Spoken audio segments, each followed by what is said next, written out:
All right, dude, we're going to break down your backside 180s and backside 360s to see where you can improve. I already gave these a little bit of a look, and I got some side-by-side comparisons, so it should be pretty good. Awesome to see you at Saitama Quest. Awesome facility. We'll watch through it all, and then we'll start breaking it down nitty-gritty. I'm really liking how patient you are on these back ones, not rushing into like throwing it, just getting that clean pop, rotating. These backside 180s are looking super fantastic. We'll get into a side-by-side comparison. So first thing that I really like about these backside 180s is how straight you're taking off of your upper body. If we look at our two forms here, we can see that we're both looking forward, chest in pretty much the same position, yet you're keeping this bend in your upper body to keep your weight over the balls of your feet. Really fantastic, and that's letting you get that full pop up. You're letting your back arm come and rotate, spot staying forward. All that's looking absolutely great. Then your eyes are staying at the same place as you come into a landing. And you're landing with your weight set over your toe edge, looking back uphill. Honestly, this is a really good backside 180 that you can be really proud of. Let's talk about a couple ways that you can improve it slightly, knowing that big improvements don't really need to be made. The biggest improvement you'll be able to make is on your heel side approach here.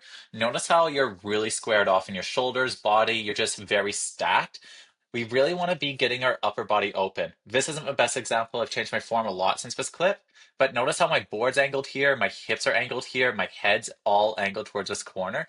This is giving me way more range of motion to throw with my upper body and utilize my hips to get into the spin.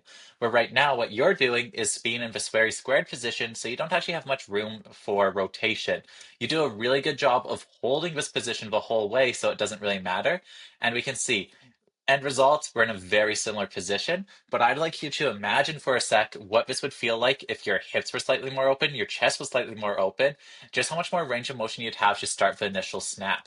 Because right now, when you're throwing, you don't really have much room to go and actually snap, pop. So increasing your range of motion that you have to go and throw the spin will let you go and keep your head a little bit more forward, will make it so the shoulder doesn't feel like it's going to get closed off, and it's just going to make it a little bit more comfortable. And that should make it more variable for different features, different size of jumps. Uh, but if we look at the actual edge timing, transitioning to the toes, really good, keeping that really good posture over the knees. One thing I will note here is because you're going and pushing your knees a little bit forward, you're keeping your upper body a little bit taller. While this is working good because you're getting that full pop up, it does work a little bit better to have your chest a little bit more over and your butt a little bit more back. See how you're sort of like having your hips coming round in to pushing out those knees? This is resulting in you having the perfect center of balance, but you're not having it with as much range of motion. So the reason why I can like pop up and feel really comfortable and can like shifty, get this control is because when I'm popping straight into a stance. So the legs are extending, upper body's here. So now my legs can just come right up to me. See how those legs suck up super nice. And I'm able to keep that nice straight spine without needing to round it quite as much. But because you're going and having your knees slightly over your board, pushing them forward, you're not having as much of a natural arc over top of your snowboard. So when you go and pop up, you're needing to go and do a much larger upper body condense and squish. And that's why you're getting a little bit more rounded. Again, you're doing a really good job of holding it, keeping it consistent, and then everything else is working out. But that's probably why like you're needing to utilize counter rotation a little bit more. You're not getting that snap. You need to pop a lot. What's a good thing we want to be doing? So final recap on the backside 180. I'd love to see you going and sinking towards the back foot a little bit, opening the hips and shifting towards that back foot. And that will let you get a more gradual heel edge carve to toe edge carve. And then when you're on your toe edge, I'd like you to keep your hips pushed a little bit back towards that back foot, pulling up the hips. So that way you can keep the same center of balance, but with having more tilt in your upper body will increase your range of motion. And combine those two things, you'll have a backside 180 that's very equivalent to mine. So very nice work. We got some backside 360s here, and this is where the things we were talking about would really start paying dividends. So let's go and just look through these slow-mo, and then we'll break them down. So coming in, snapping, getting the grab, and your rotation's looking really good, really close. The big issue we're having here is where your rotation's set. See how vertical and straight your posture is? This is making it so as you go and try to look around, you're looking up and over your shoulder, making it so you're not in control. If we compare that to mine, you can see how exaggerated I'm keeping this hinge in the waist. So the reason why you're straight and stuff here is again because when you're going and throwing a spin, your weight sort of shifted back over your heels. See that rounding the posture instead of having your upper body forward, uh, hips back. Your hips are sort of in, and then you're compensating by having the body round, but this is giving you a taller posture. Not as good of a platform to put a lot of power into. So let's go and break it down from the very start and see what we can do to get it better. So first things first, see how your shoulders are squared up, your hips are squared up, everything's sort of in line with your snowboard. This isn't giving you much range of motion. So what I want you to do is shift slightly towards that back leg. That gives you more range of motion to expand. Squat lower and rotate your hips more, trying to get your chest more open, your hips more open, and a little bit more sunk over to the back foot. And that will make it so you're just in a little bit better body mechanics. A good way to think about this is take your right arm and put it towards your right hip. So both hands sort of towards your hip and then sink back here. Let me go. I'll show you this because this really helps so much. So come into the jump and instead of coming like this, take your hand here, here, and see how this doesn't really rotate anything even if I squat down. That's why we shift slightly towards the back hip. So now we're slightly shifted and now we can let go and we're already fully wound up. And this lets us just get a full max wind up position without needing to do anything. Because if you come into square, try wind up, you don't have much range of motion to throw, what's going to really limit you. But doing it this way, coming up, winding up, now I have all this range of motion to snap before I'm neutral. And that just makes it so timing becomes a lot easier. It's easier to hold a straight edge. Basically, it's just going to really increase your room for air. And that's sort of what we want to be doing here is getting a form that lets us go and increase our room of air. So that off the in run, your timing getting onto a toe edge is good.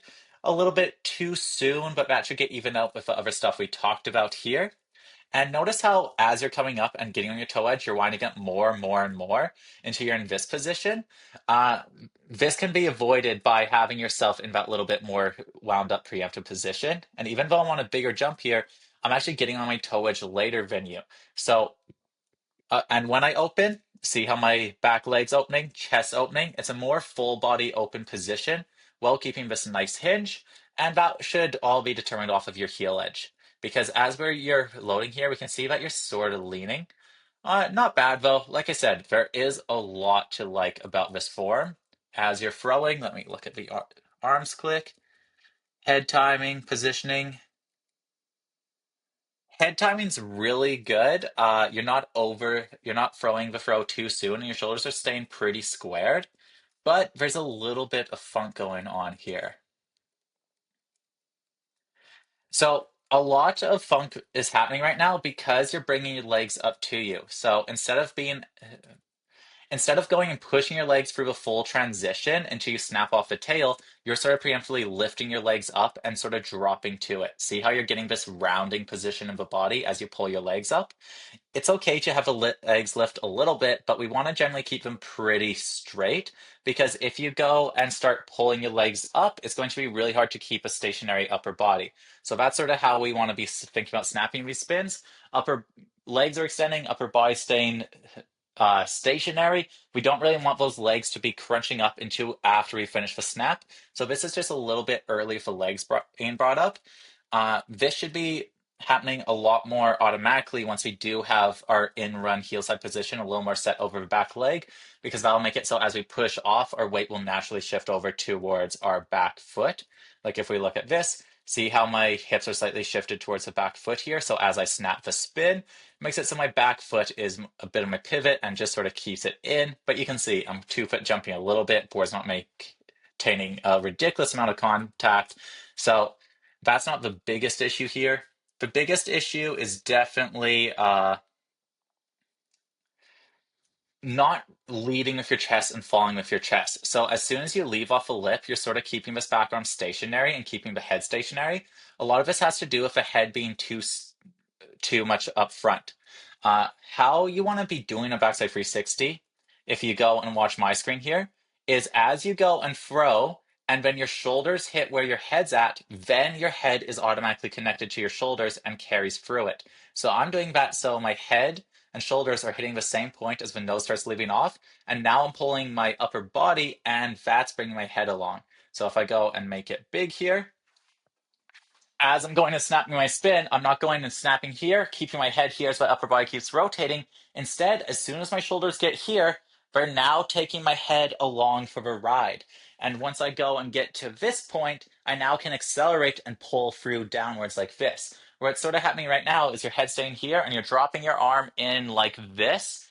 And that's making it so you're now coming in and trying to rotate around like this. So I want you to think a lot more of keeping this position, keeping pushing the legs, applying pressure, and trying to keep this hinge on your upper body.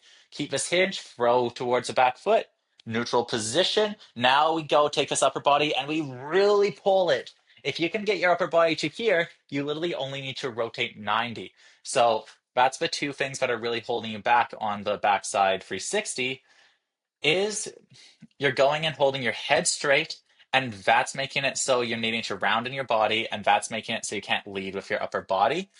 And because you're not going and having your upper body in this forward position, it's limiting your range of motion, making it so you can't pull through.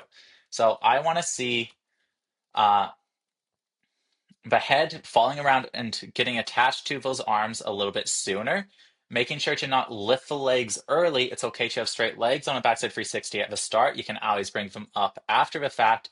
And then a real focus on taking your back arm and pulling it, trying to keep yourself in that hinge and keeping that arm pulling and activating the core throughout that position. And as you do that, making sure your head stays connected. Because at this stage right here, your head really should be starting to look underneath this arm instead of looking back up front. So that's what works really good for the backside 180. But now you're in this position right here where you're sort of squared, your chest isn't leading, so you're just going to be susceptible to whatever momentum you set. And because you're going and needing to look over your shoulder after the fact and you brought your legs up a bit, your spine's now too straight, making it so your rotation slightly set over the heels was going to make it a lot harder to keep rotating and leading the rotation of your upper body. And that's why you're not getting max control coming to the landing. So basically, fix up those in runs, try to increase your range of motion. And if you do that, all these components should come together. If you have any questions, let me know, but it's looking really fantastic.